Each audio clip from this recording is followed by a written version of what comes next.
Market to Market is everywhere you are. Subscribe to Market on YouTube, find us on the PBS video app to stream on demand, and add our 3 podcasts on your favorite podcasting app.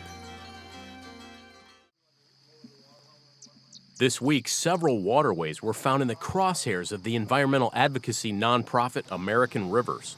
Since the mid-1980s, the Washington, D.C.-based group has compiled an annual list of the top 10 most endangered rivers in the nation. These have been a tough 12 months. We're dealing with a pandemic. We're dealing with an economic downturn. We're dealing with an important national conversation around inequity and injustice. And I hope that through these challenging times, rivers near you, perhaps rivers you grew up on, have given you a sense of support.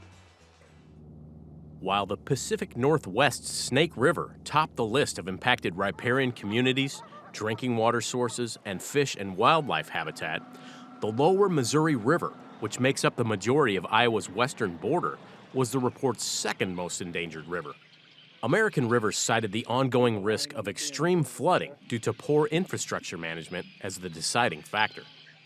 Towns, farmers, and landowners were plagued with $3 billion in flood damage along the corridor in 2019.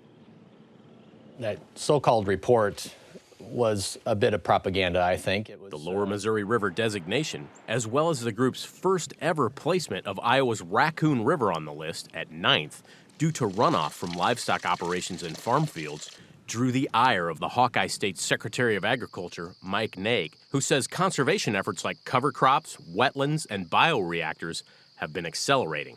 The way that those types of reports come out with no basis, they were nominated by an activist group here in Iowa. It's all about it's a fundraising plea for this organization. Again, they can do that. I'm not saying they can't, but if you want to talk facts, you have to ignore a lot of evidence that says we're moving in the right direction, that work is actually getting done every day on the ground. For Market to Market, I'm Josh Bittner.